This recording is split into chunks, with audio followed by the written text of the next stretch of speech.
how coffee became part of everyday life in China. If you walk through a Chinese business district today, you will probably notice something surprising. People rushing to work with iced coffee in hand, office elevators smelling like espresso, delivery riders carrying bags of coffee orders into office buildings, and sometimes 3 different coffee brands on the same street. But this wasn't always the case. If you visited China about 15 years ago, coffee still felt rare.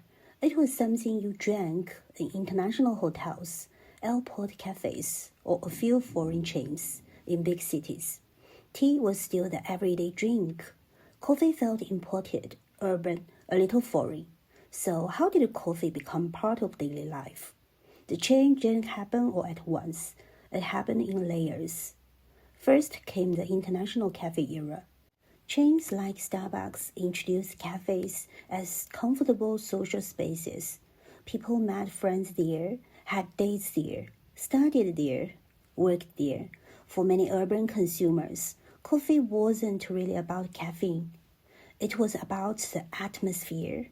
Sitting in a cafe felt modern, relaxed, a bit aspirational. Then came localization.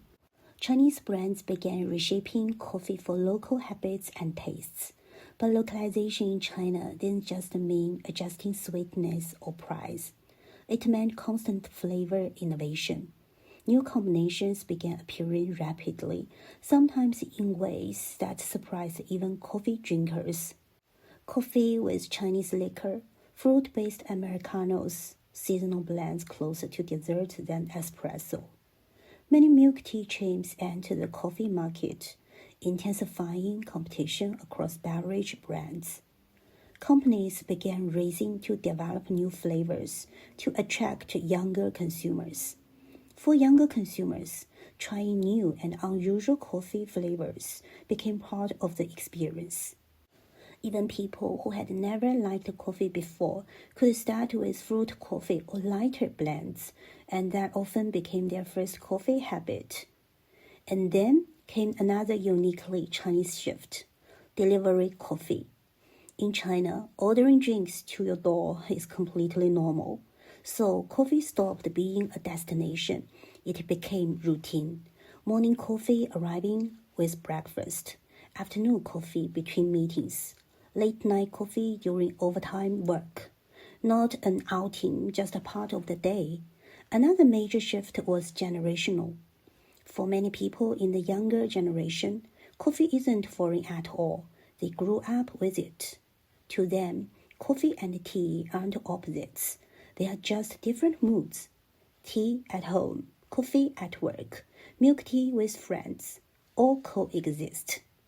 Today, China is one of the fastest growing coffee markets in the world. Not because people stopped drinking tea, but because daily habits expanded. Coffee didn't replace tradition. It joined it. So when people ask, do Chinese people really drink coffee? The answer now is simple: yes. And for many people in Chinese cities, every single day.